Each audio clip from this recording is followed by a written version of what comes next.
débat, information et c'est une source au lieu il y a qu'au murmurer et puis il y a qu'au panza fausse information.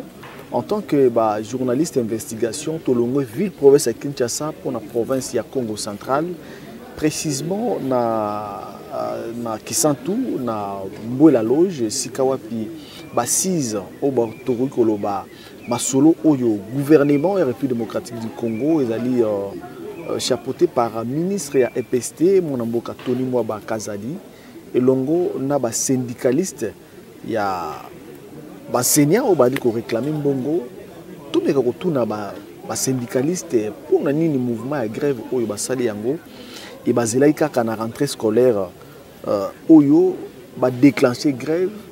Est-ce que bamona ki mabe na année passée pour balancer la grève pour l'année 2021 oyo alors to solo là na moko ya ba syndicaliste ba meka ko pesa makanisi mabango nini bazali ko réclamer na gouvernement et puis masolo na bango pe ko kendenge nini et puis décision na bango ko za na ndenge nini parce que bana na biso misusu ba ko tanga te 2 semaines parce que ezali to ko loba projet oyo ezali réussite ya pouvoir ya chef de l'État alors tant to moni moi blocage ezali c'est que luka ndenge nini ya ko sola pena bato oyo ba ko réclamer peuple ko senga nini maloba na mboka ba syndicaliste. Bonjour Ndeko. Bonjour journaliste. Bonne santé. Santé Zamala depuis 2 ans en Mbouela. Ça fait combien de temps Bozar? En tout cas, OESA déjà deuxième semaine déjà Tozaliawa. D'ailleurs, première réquisition, il a s'inspirer lobby, mais le ministre avant voyager a prolongé qui encore 1 semaine. Donc Tozaliawa les 18. Les 18. Les syndicalistes ont réclamé nini? Les syndicalistes, il y a EPST, où ils sont représentés par le bureau de l'État syndical. Réclamation à Bissou et Kakamoko. Application, il y a accord, il y a Bibois.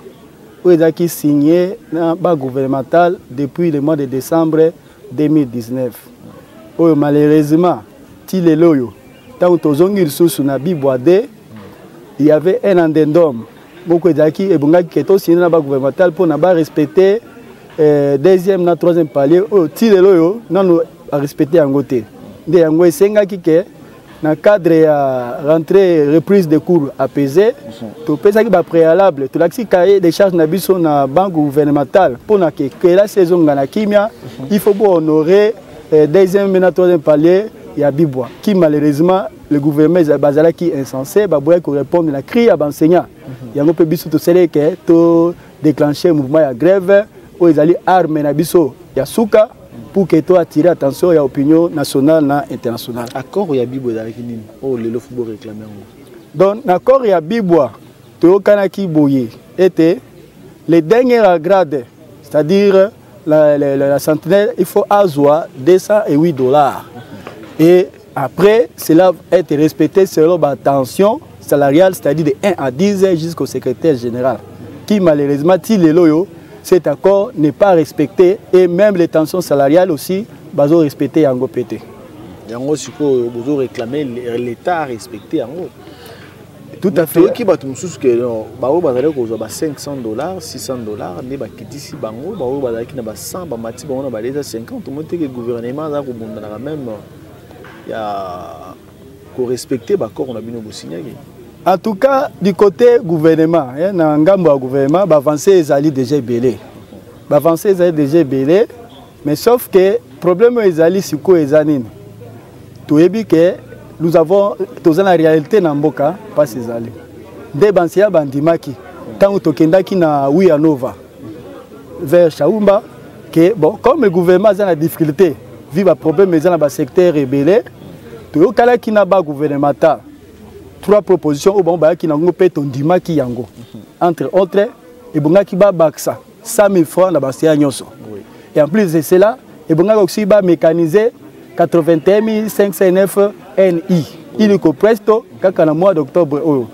Et troisième préoccupation plutôt kanaki ben quand na basia désactivé, bon se faut ba activer bango. Malheureusement, ya iko koma na tango ya suka pona ba clôturer yango basize wana mwana mboka le vice-premier ministre de la fonction publique Liaou qui était numéro 1 ya basize wana aye kolobelo komoko o epetaki ba syndicaliste nyonso kanda alongwe même na 100 000 francs alors bien non il y a que 20 000 yango pe omoni yango déjà ici bateli ba enseignant ici bazu pe 20 000 voilà nde epetaki basiya kanda pe ba syndicaliste nde to bandaki pe mouvement ya grève le gouvernement va se réunir dans le cadre du conseil des ministres. On est à 100 000, on a 20 000. Puis on peut ici déjà le mois d'octobre. On peut dire que les syndicalistes, quand on a grève, il y a cause en plaire. Mais ceux qui ne respectent pas les fils, en attendant l'exercice budgétaire à 2022, au Balobi était enseignant déjà comme dans 16%. Discussion par rapport à T4 ici, 4e trimestre éthical. Vraiment, d'accord. Mais malheureusement, la clôture, le VPM a clôturé a tenu discours par rapport à autre chose qui na Ouyanova. Dans le bisa 20 000 fois, basia basilika qui balobi 20 000 eza mbongo ya bana mikate. Ce qu'on condima ngotende bon grève comme l'état porte comme le lot. Mais le lot au moins déjà, avancer c'est ça même Makasia entre autres ministre pour mboka ministre Tony Mwamba a outil déjà qu'on signé a arrêté une autre circulaire pour éclaircir le champ d'action de la gratuité de l'enseignement de base. A préciser dans notre circulaire là que gratuité est à l'école primaire, c'est-à-dire de première primaire à 6e primaire. Bon, on va considérer la gratuité à sali référence dans la constitution.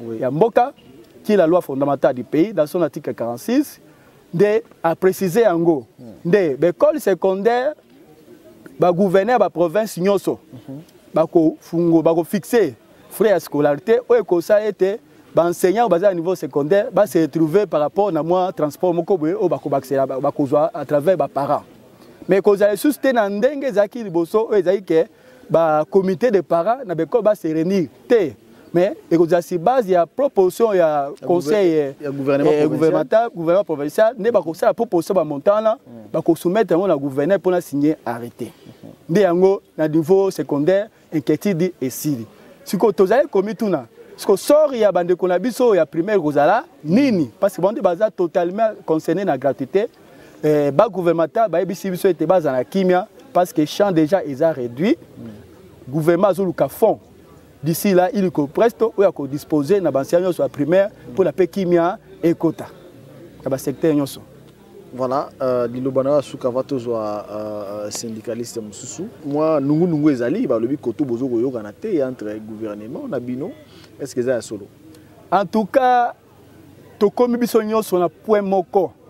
Il y a convergence, ceci déjà avancer mon ma casse parce que tous autres travail déjà tout aussi ça va travailler dans la sous-commission.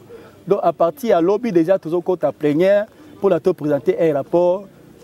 To valider biso so yango de omoni pe déjà na sur terrain be coller ci fungoli ba classe ba nesi ba bani ko tanksa parce que ba avancer c'est vraiment makasi ki ba ba tanksa te ngai personnellement le roi école na Sacré-Cœur bana ba tanga te ba kendaki ba zongisi bango non na Sacré-Cœur wana biso tozo banini ce sont des cas qu'on saura gouvernement a ko gérer yango biso tozali a totala par rapport à la situation générale ya mboka donc nous sommes déjà à plus de 90% à l'école où ici reprise déjà effective et pour la biso déjà toza soulagé parce que toza tout le temps en contact na base na biso pe bazo bandeke ba avancer au salama déjà avec signature à notre circulaire déjà to avancer déjà à niveau secondaire kuna ba premier message sous-souté déjà mbongo là-bas bakozwa pas ba parents donc chaque action a gâté la primaire de tozo bunda na rapport final peut toi arracher quelque chose il est presto pour que bansia primaire peut bazwa mbongo wana même na cadre ya rétro le mois de novembre mais ça sera avec effet rétroactif pour le mois d'octobre pour que biso tous dans le même diapason et dans la même logique donc qui mezali à la discussion exacte à déjà biso to komi ko atterrir dans la douceur avec le bas gouvernemental parce que déjà ba avancer c'est mon ani makasi pe to ko zonga te sans que tous moi eloko moko na chef ancien nyoso donc bancia bazala kimia ba continuer musala ndenge déjà intersyndical pendant qui grève et au sortir ya ba 6 op déjà promesse beaucoup ezali d'une manière concrète pour na bango pour to ko syndicaliste Moussou. Oui, papa, Merci beaucoup. Dans la République démocratique du Congo, tu as dit qu'on continue toujours ma solo, na ba syndicaliste ya EPST. Ko solo na bango koye ba ndenge ni masolo na bango awa na boye la loge ali ko marché parce que état que ça la passe que bana babanda qui classe et puis mbala moko bakati cours de pesa maté. Or, éducation, garant de bon fonctionnement des institutions, son excellence Félix Antoine Tshisekedi Tshilombo ils allaient comprimer, c'est-à-dire les colos, il y a d'abord les études, gratuité, il y a l'école primaire, et c'est de la respecter. Bonjour papa. Bonjour monsieur le journaliste. Comme mon ami. Ndeko Nzondo Malebo, secrétaire général. Il y a un syndicat Fosinat, membre de la délégation syndicale. Ndeko, vous allez koyoka pas si en tant que parents aussi, que banana bino, bazo tangate. Et ça la bino peut passer. Et ça la passe makasi koleka. Ceux qui sont en mbwela loge awa, ils ont na koluka solution pour na problème oyo bandeko na biso ba enseignant ba poser. Tous les solutions pour na bana na biso batanga année ezala na ba difficulté. Bozo ndenge bozo mona makambo nezo kende est-ce que tous en année blanche parce que ba nungu ezali ba biso ki boyokani te awa donc année blanche. Ndeko na ngai na koyebisa yo ke année blanche ko kozala te parce que awa toyaki na mbwela loge ezala ki pona kosakana te. Toye problème oyo ba enseignant ba poser problème et puis ezaki réel. Yango na toyaki awa, tokomi awa. Tozaki na ba conditions vice premier ministre ya fonction publique azalaki na biso awa. Il faut mon appel que makambo ezaki sérieux même premier ministre ayaki kota la biso wana mbwela loge. Alors tokoki kolinga te que année blanche pona bana na biso. Et ma solo marché ndingini parce que côté mususu ba lobi que non bino nde ba syndicaliste ba deba laisser bon pour on dimisa ba enseignant bazo na cours biso to yawa ma solo bandaki très bien gouvernement a senga biso préalable pona to meka ko suspendre grève effectivement to ça qui 24 heures biso ba journaliste ba syndicaliste nyonso ya province na ya Kinshasa to zaki quelque part pona koyokana mbela oyo gouvernement senga kibiso to yaki to saki déclaration d'ensemble et puis na ba province to zaki message que ba diminuer muke grève pour ba continuer ko tangisa et awa to yepo na makambo ya mbongo te jamais biso to ko longwa na Kinshasa po to ya kovanda awa pona ndenge to zoyoka bato musuba lobi to ya pona kolia to yepo na komela kola la place malamu non monsieur les journalistes to zo sala musala tolingi keso tobimi awa ndeko na biso enseignant il faut azwa quand même moi mbongo oyo ekoki kozala que même ceux qui ezali totalité mais azwa mbongo oyo que année prochaine tozonga sous makambo pona ko défendre intérêt na bango. Et les syndicalistes, surtout la province, ils ont réclamé que Bino, les représentants de Bango, il y a 6 euros. Mais mingi défendre, surtout les syndicalistes à Kinshasa, ils défendent c'est-à-dire avantage na Bango et la province, ils ont désavantage. Mais c'est les journalistes qui sont dans la province, nous sommes alliés. Enfin, si la province est représentée. Bazali Awa, Tozana Bango Awa. Tout à l'heure, nous avons eu une commission et une nouvelle unité. Tozana Bango Kuna, ezala Kivu, ezala Équateur, ezala Wapi, Goma, partout, Tozana Bango Awa. Et puis, biso, to comme un système psycho que s'il y a un problème, na niveau italien enseignant, il faut biso ba nationaux, toye bisa ba provinciaux, ba ya déjà tous bango ensemble. Comme cette fois-ci, depuis le 28 octobre. Octobre. Oui.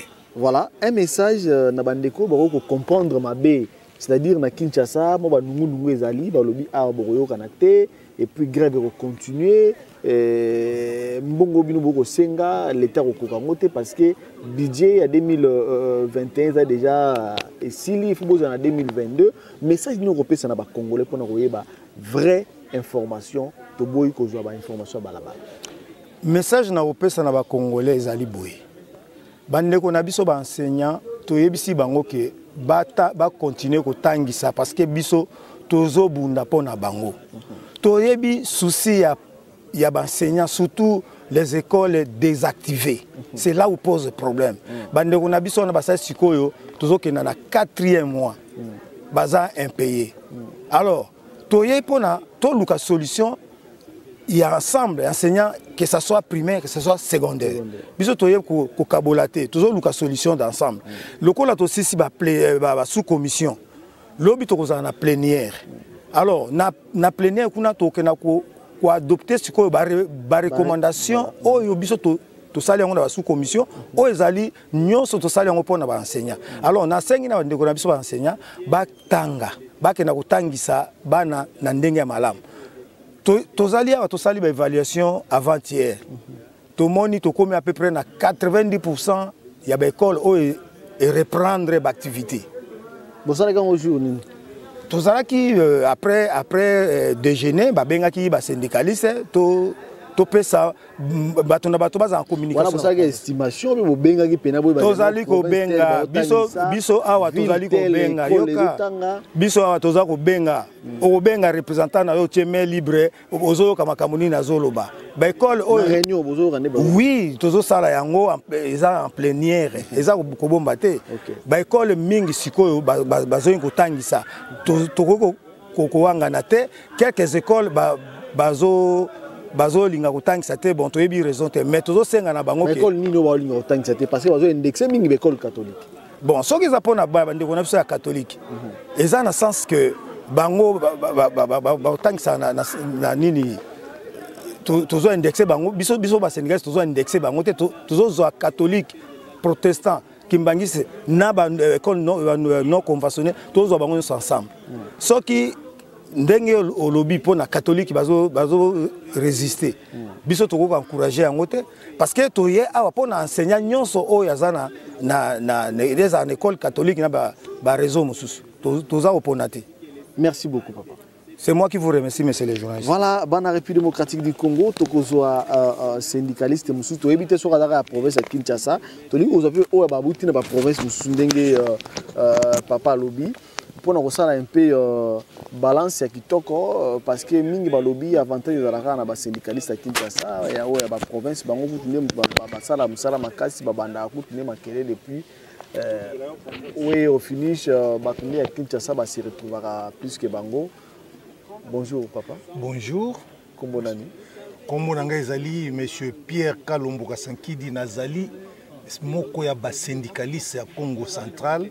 Syndicat na biso ezali na kombo ya Siseko tozali basé na Mbanzangungu na Congo central. Voilà monsieur Kalombo oui lelo na kata masona bino boko so na kata ya mbo la lojawa enseignant désactivé.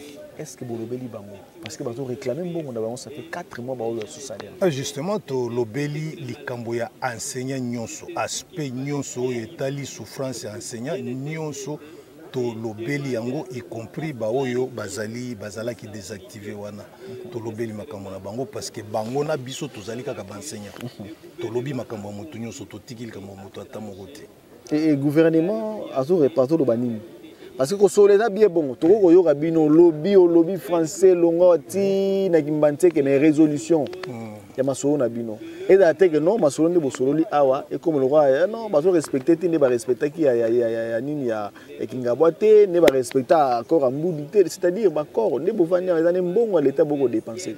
Monsieur le journaliste yambi awa premier ministre a solo la ki na biso motuna ezala ki se moko wana to bandi awate to bandaki na oyo monsieur le premier ministre Antoine Kizenga lobaka makambo ambudi ezali kaka ba promesse na ba promesse bon mais promesse wana moto atonda promesse te poso to tonda kambele to comité awate mais tozali nde ko landelande lokola liboso ezala ki biso moko na batindami o ya gouvernement mais na suka awa tozali na mbwela lodge to yambi premier ministre to yambi vice premier ministre to yambi ba ministre kilikili donc nous espérons jusque là que ekoki kotambola bien mais soukité ce qui est souka kambele to solo la bino leloti mais tozali kokoba mpo misala to sali na niveau tozali koloba liboso na bino boye tozali na kosilisaka misala ya sous commission tango tokoma na commission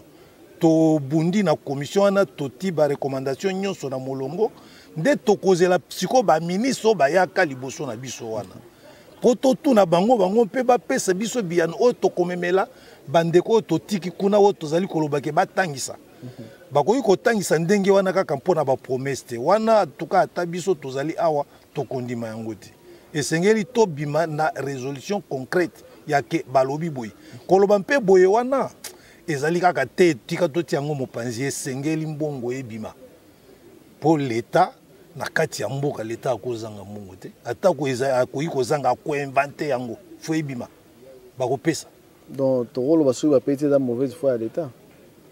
Bon, parce que là, c'est aller vite dans des conclusions. Mais tout le monde a déjà les bonnes intentions. Parce que toujours l'entendez, conseil des ministres, toujours l'entendez, déclaration, nous ne pouvons pas aller vite en besoin de colobater. Oh non, soyez pas pessimiste de tête. Tous allez optimistes. Est-ce que, en tant que Molobeli enseignant, il y a la République Mobimba? Oui. Les gens comme l'église catholique. Aza kozongi sabino susu na sima bopesa ki mot d'ordre abansenya bazongi la cour mais ti lelo to koloba lobi tozali na école catholique bana baye bazongi si bango na ba 10 heures mususu bakosi bopesa cour mais bana balali bapongi bopesa cour te eza mauvaise foi ou eza na politique moko eza na sima ba école catholique. Makambo mosusu ezali koleka ya bandeko na biso ba syndicaliste mosusu wana na oyo bazali kosala sima ba oyo bazali kotindaka bango biloko wana ezali na mbanzango te nasalaki nini nazalaki en face ya interface ya ministre nalobeli awa ke ngai nazali syndicaliste ya province ya Congo central na Cataract nazokende dans 45 minutes nakozala mbanzango mais permettez que nazala en contact na yo pour oyeba nini ezali kosalema kuna nakei directement ti na paroisse ya coordination catholique là où est installé l'école ya complexe ya lycée Bankazi na kotaki na lycée Bankazi na kuti coordinateur azalaki kouta kolia il faisait déjà 12 heures bon na solo na conseiller principal ya coordinateur bon pendant que tozali ko solo la bana bazali kotanga. Sur 17 enseignants, 7 enseignants de Bayaki. C'est ça la 7 enseignants Bayaki, 10 sur Bayaki. 17, 10 Bayété. Et le cours s'est donné dans l'école primaire à Bankazi. Et la directrice où il y a l'école, Azalaki Pekotangi, à côté de ces 7 enseignants-là. Bon. Et il m'était même demandé à proposer sanction à l'obité. Comme nous ne sommes qu'au début, les choses se font progressivement. L'essentiel pour nous, c'est ce que vous me présentez ici. Je vois les enfants. Et si vous avez à dire à notre interface, qui est le conseil du ministre, à Solo Linaïe, Yempe Atuna Kimenazo, quand ben balobi na yeke, ezali sorti. Donc, nakoye bisayo ke na Mbanzangungu, lycée Bankazi au Balobaki, ah ici Mbanzangungu, c'est une trentaine de minutes. Bawo Kendarotal. Lycée Kivuvu, c'est une grande école. Exposé le long de la route. Bon, c'est une école très visible en étage. Bazali Kotanga, je parle des écoles catholiques. Oui. Donc, à mon niveau, na koki kolobate makambo ba catholique, wana sentiment ezali kosale ma gauche à droite, ezali les mêmes sentiments. Et il y a aussi le problème peut-être politique que moi je ne sais pas définir. Il y a aussi le problème lié à la moralité. Na kati ya basali Nzambe, tolongolaka ba catholique wana na ba mosusu, il y a des gens qui ont leur propre morale à eux. Au Basalico, bon, parce qu'on parle trop des catholiques, je ne suis pas de cet avis-là. Dans Mbanzangungu, il y a des écoles protestantes. Tangisaki. Mais ce qui est vrai, que j'ai trouvé une école protestante. Toutes les écoles catholiques en train de travailler, j'ai trouvé une école protestante. Où le préfet a fait la témérité Kobimisabana. Nalobi na préfet que mais yo bo bénéficier parce que arrêter au ministre à Bimisi ils ont payé une certaine liberté ya ko matissa ya ko fixer ba frais. Problème na aussi ko zali ko sengezani mais le monsieur n'a pas eu à me dire quelque chose. J'ai même demandé pour matissa ba frais na école secondaire et pas primaire. Je précise bien une école secondaire. Ezali primaire. Ezali institut de l'homme. Institut de l'homme. C'est important pour alors ce préfet là, monsieur Pierre vous appelez M. Préfet Pierre, c'est devant la caméra, je suis en train de solliciter une sanction pour toi. Oh. Parce que tu as demandé même, tu as marché contre les lois. On ne grève pas pendant qu'on est en train de négocier. Ça, je suis sûr, je pèse mes mots. Là, c'est marcher contre la loi même syndicale. Nous sommes ici pour parler pour eux. Et entre-temps, derrière nous, en grévant, ils sont en train de nous détruire. Là, je n'accepterai pas. Alors, j'étais vraiment navré de comprendre ça. Mais au moins, je vous dis franchement que dans toutes les écoles, les complexes scolaires des écoles non conventionnées, les enfants étudiaient, même les après-midi. Et à chaque niveau que je me trouvais, j'ai communiqué avec l'interface du ministre. Et qui remerciait tous ces préfets-là, tous ces directeurs, les professeurs ont intervenu. Et vraiment, c'était l'ambiance bon enfant en Bazango. Okay. Donc, je ne peux pas parler de la communauté catholique et autres. Non, non, non. Je parle d'une façon générale. Les cours ont repris et dans mon ressort de contrôle syndical.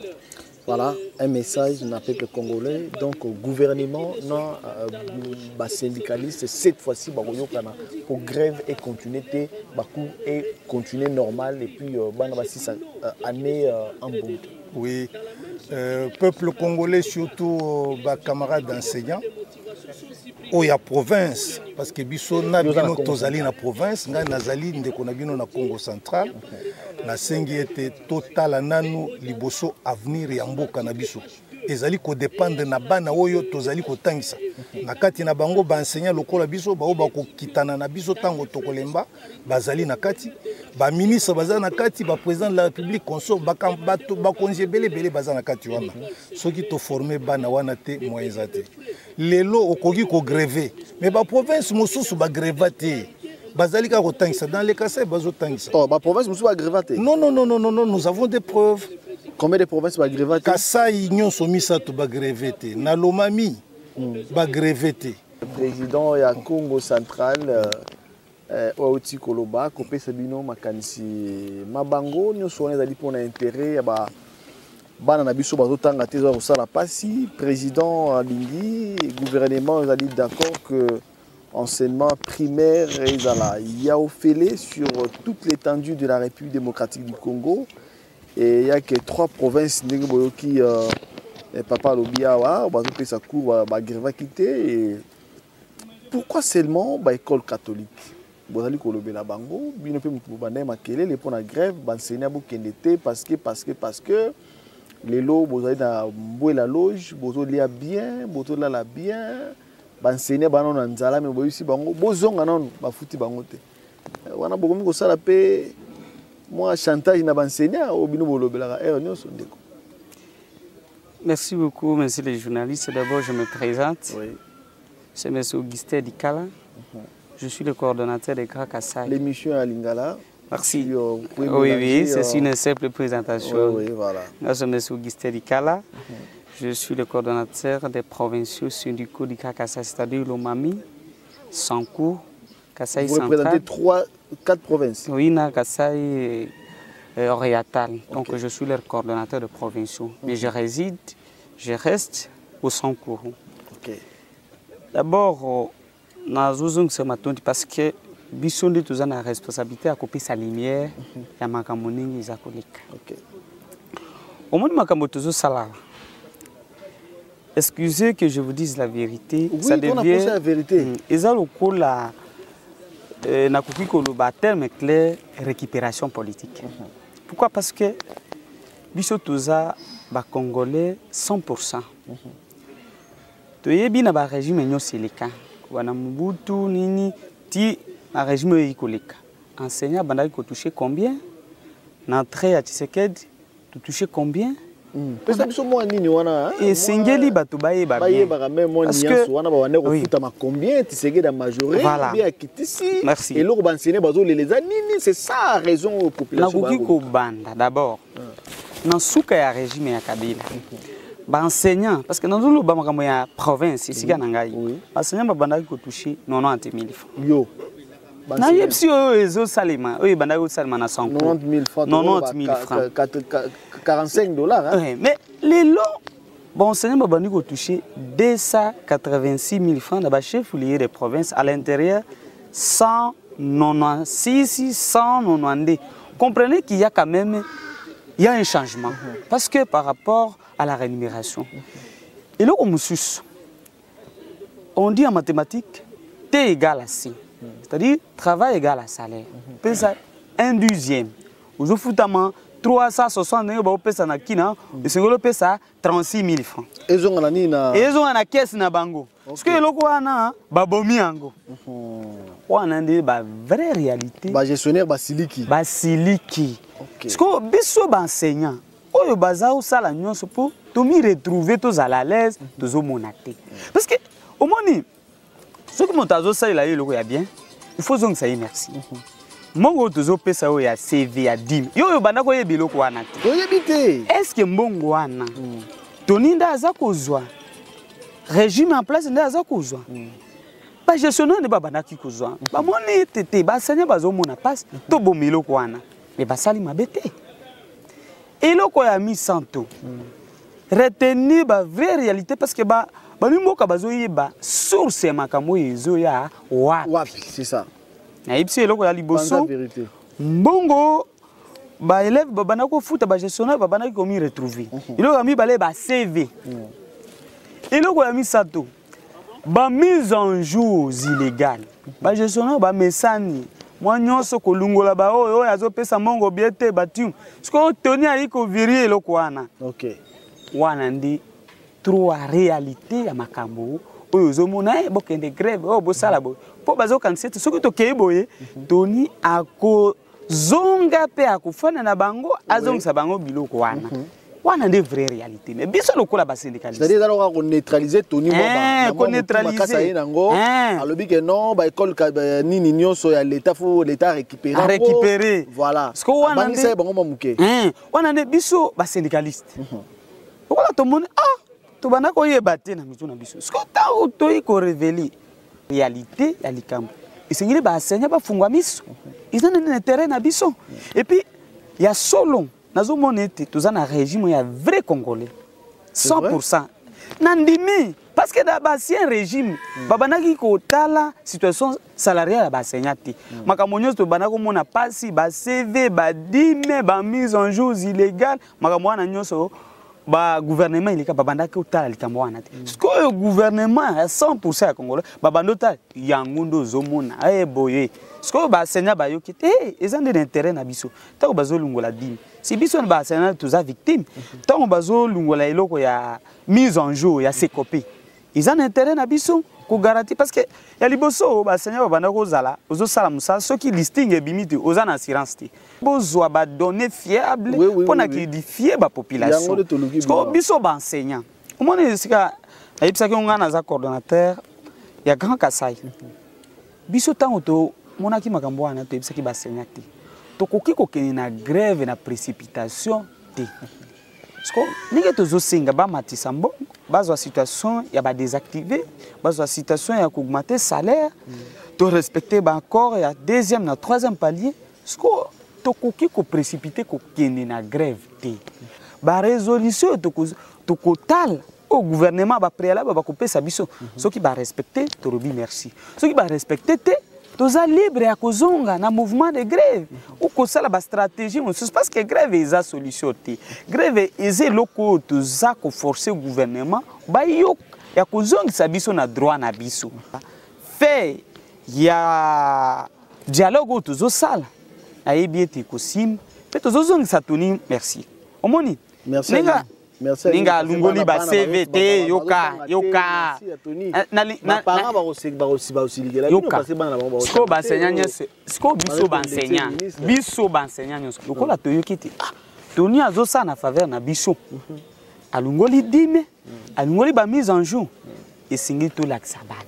oyoki biso ba enseignant esingi to monde sa bonne volonté na biso ya ka cadrer ban papa omoni na Congo ata 1000 francs ezebeli mais bazo lungula un dixième babanda kozwa et puis mbongo wana ba gestionnaire bazo zwa bazo tunga bikol te nyo saison aki baba préfet biso tozo senga alingeti IGF singeli ya sala contrôle ya ba CV o ba gestionnaire ya ba école babanda kozwa o tokoki ozonga ata 3 ans ya pamba papa atebele bakokende na prison. Omoni parce que mongo to banako pesa bango po batonga ba classe mais bazo sala eloko wana te. Esengeli parce que zande mbongo ya biso esengeli IGF alandi ayeb mbongo ya ba CV ba cotisation to banako pesa o ba gestionnaire ba kole ba église ba banako tia mbongo oyo abisika nini. Omoni soka appui ata ya UNICEF soke ba pesa kaka ba catholique wana ba méthodiste o ba islamique o ba kibangiste mais bazo tonga ba financement yaka ya kutunga ba école mais bango ne ba récupérer mais mbongo ba senga ki pa na biso to tonga ba école bazo salati esengeli alingeti atala eloko otali ba mbongo to bandako pesa ba CV ba bandako tia wapi oyoki parce que bino ba journaliste boza la distraite grève oh bana boité ba parents ba comprendre wow likambo izali parce que to bandako yebati grève ni nezali à la base ya grève c'est ça base mbongo ya CV base ba verrouiller mise en jour parce qu'on se copie comme strict. Bonjour ndeko kombo nani Ernest Yamba ozali nani awa na Mbwela oui nazalaki invité na gouvernement pour la commission paritaire yawa na compte ya banque syndicale syndicat yo atinga yawa kombo na yango Union syndicale des enseignants et agents publics du Congo.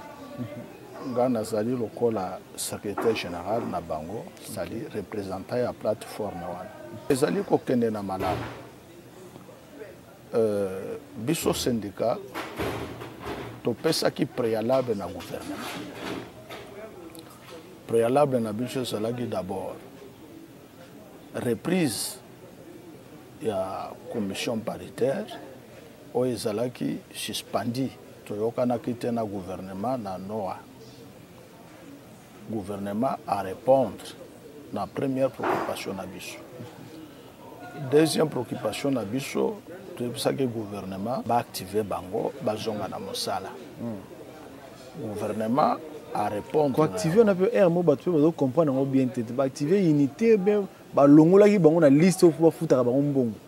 C'est-à-dire tant que tokendeki na monsieur à toilettage tokutaki makambo mosusu oyo esengelaki te ba faussaire bazalaki mais parmi ba faussaire wana ba misusu par erreur bayaki ko se retrouver na nombre wana c'est ainsi que gouvernement na bien à se couper a désactiver que moi libunge zalaki toyebisi gouvernement a réactiver bango c'est-à-dire azongisa bango na mosala to bana kozwaka di salaire na bango le faute na bango na ndenge ya malamu et gouvernement à répondre eza même na balistime de pays mosusu soki na mikosite oyo ebimi bandeko bamoni ke bazongi na mosala.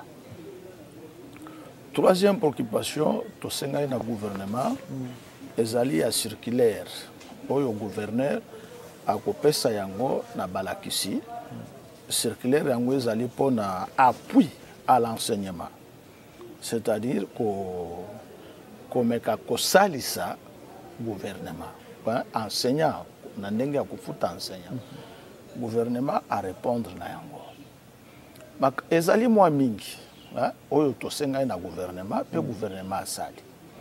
Alors gouvernement na tour na yeb alobi na biso ke ba préoccupation na bino nga na répondre sika wa bino pe bo à répondre ou à répondre déjà ezali à côté parce que tango to sengi ko zongi saba oyo alongola ki bango na mosala bazonga azongi bango to sengi na ye to reprendre commission paritaire ezalaki suspendue na Noa gouvernement à répondre bon moi biloko mingi to sengi na ye à répondre yepe apesho ya ye préalable alobi okolanga na répondre no ya bino pe bo répondre na oya ngai oya yezali to reprendre commission paritaire o ezalaki suspendue na Noa to ya ko reprendre yango awa na Mbwela.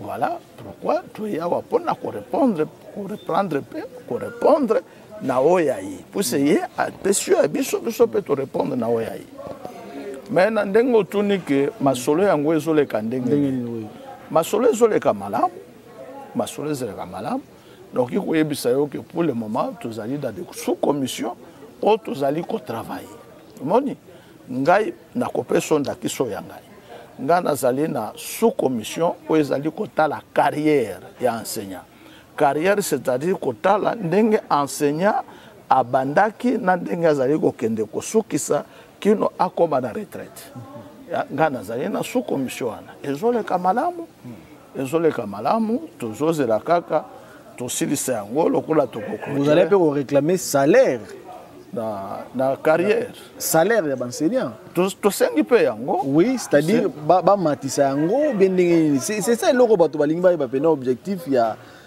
nini ya grève na bino bosala kitaka te ko réclamer que non ba réactiver ba enseignant ba désactiver qui eza pena préalable au bonali ko senga ngana ko yebisa yo journaliste salaire na ngai te ezali secret ya ngai na mwasi na ngai ozomona même bana na ngai ezali difficile na bisa bango ke na zwaka moni mais eloko toyebi ke na enveloppe salariale ya enseignant ekomaki moke par rapport na coût de vie soko okoti na marché ozomona ke enseignant azokoka lisusu komi kokisa te kovivre te tokomi kokisa te yango ye atomboki ye atomboki saso na lobi ye atomboki c'est-à-dire na ngai pe na tomboki moni siko ntango ye abengi biso epai na ye biso topesi ye bapréalable nyonso wana tolobi il faut kofuta enseignant kosala boye kobakisa gouvernement alobi bon tokende na masolo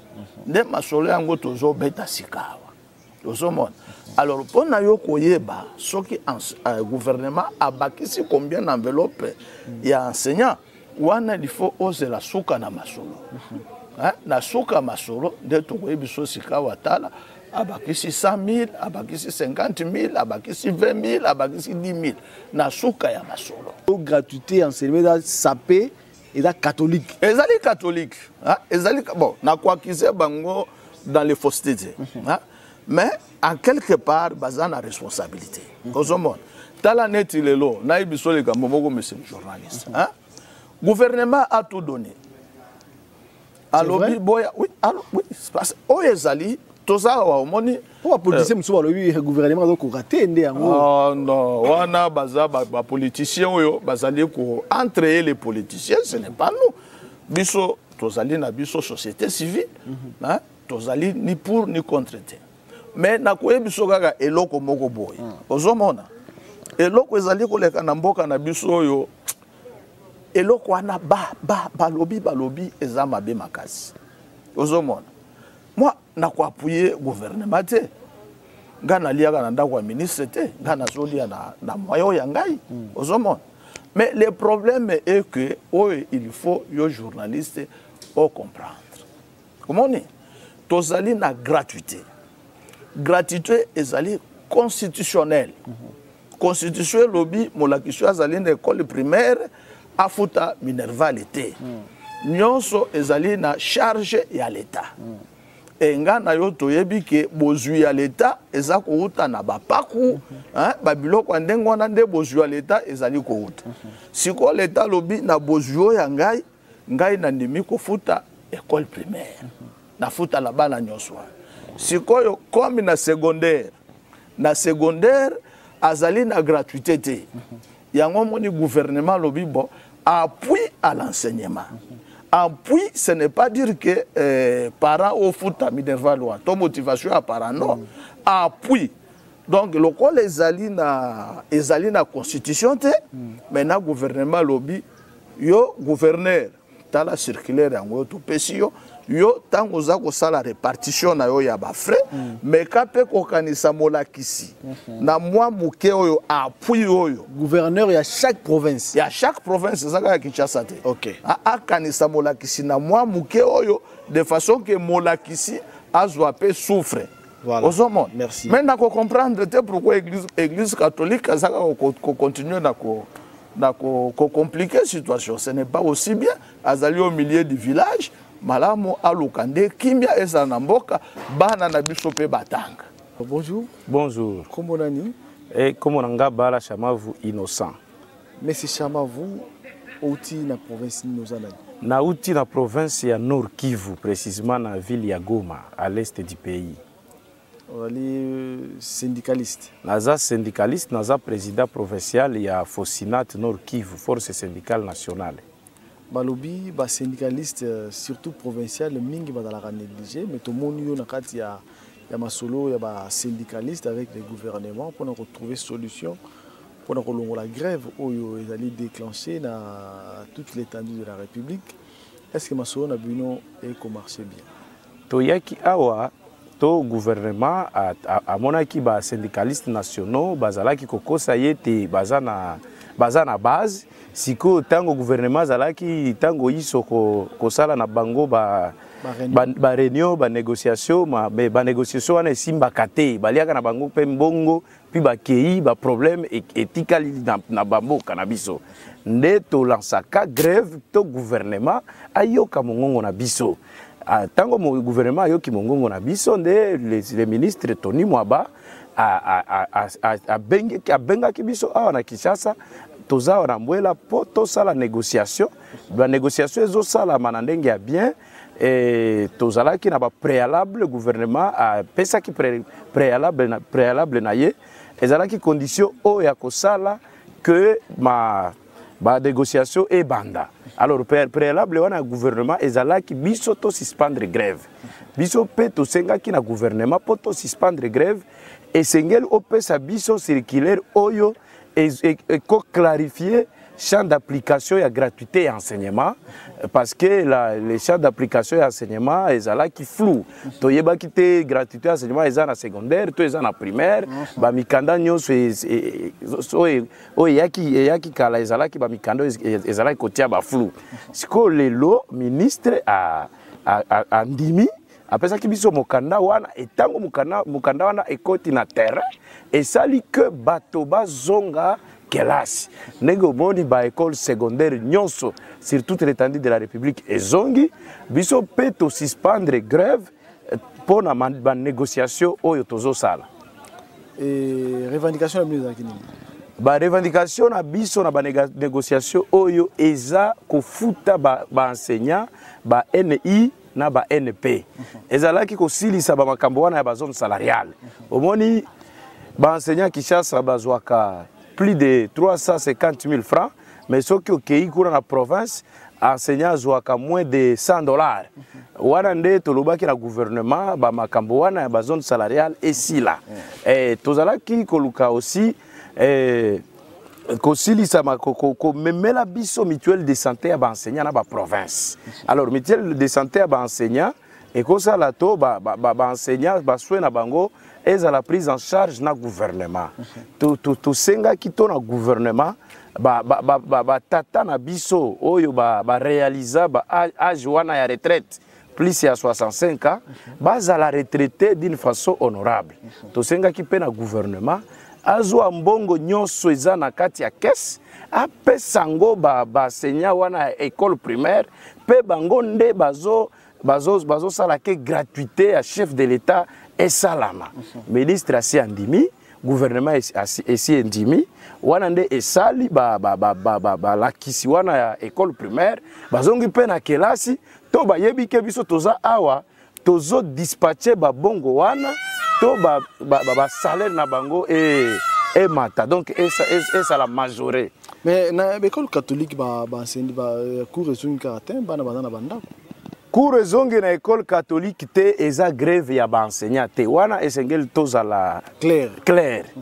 Nambongo wana ba para ba futaka na ba école. Ezalaka nango o ba bengaka clé de répartition.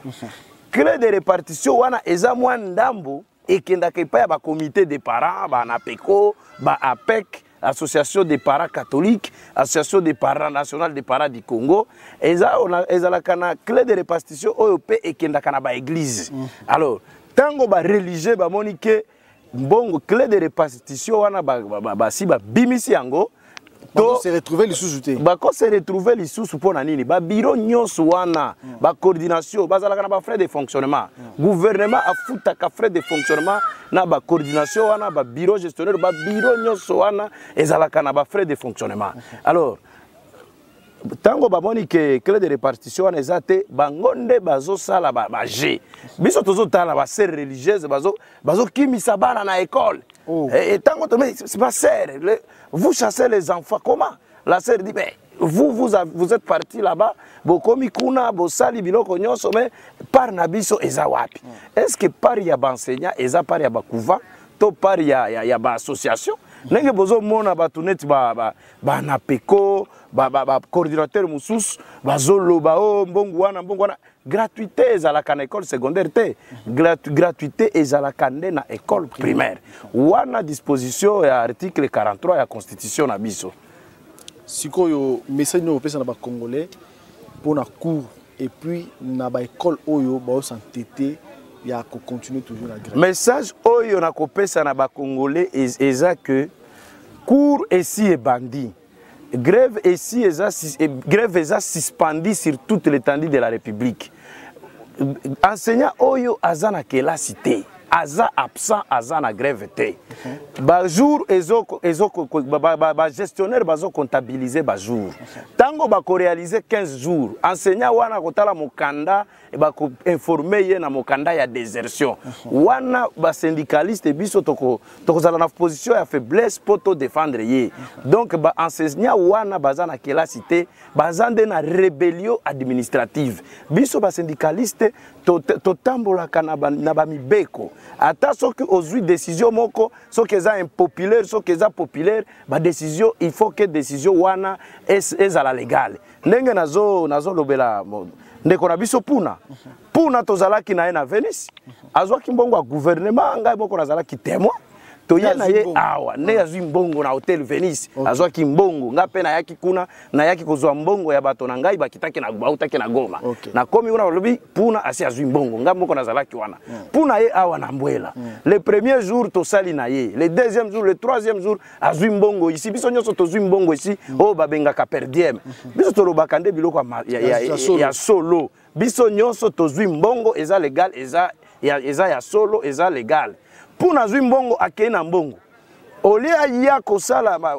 ba négociation to trouver ba solution ya akei na ye azopesa bato ba biloko alokuta awa toza awa masolo ezokende très bien tozo na message na gouvernement na population nazo yebisa bango bolanda bilobela ya bato wana te esengeli bo kende kelasi na tango ya ba négociation bato batika kaminduki munduki na biso ba syndicaliste ezalaka grève wana eza suspendi eza levé te eza la suspension wana eza pression gouvernement ayebi que tango avant ba assise oyo esila le 18 il fallait l'enseignant là du primaire ata la mbongo na ye na listing wana nde nazoloba bato nyonso bakende kelasi. Bon, je ne sais pas si je peux le dire un peu à Swahili. Oui, pour bandugu yetu ba Nord Kivu tunawaambia ya kwamba hapa kwenye tuko Mbwela tuko nafanya maasizi na bitu yote vinaendelea